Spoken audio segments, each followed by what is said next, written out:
My name is Mia, and I'm going to be taking you through a day in my life as a Douglas Project super student working in the Rutgers Robotics Research Lab. So as a mechanical engineering student, I spend my days working in the lab using the robotic arm to create and analyze 3D models.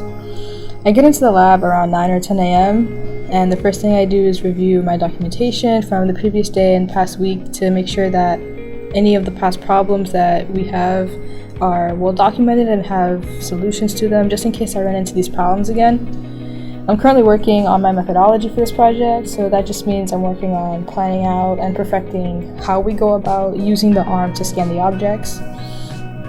Today I'm going to be using a stapler as an example to create a 3D model from the scan. At first I run the code that I recently built to move the robotic arm. I do this to make sure that the trajectory is correct and the arm won't bump into the object I'm trying to scan. The way that this should work is that the arm should move to a specific position and stop.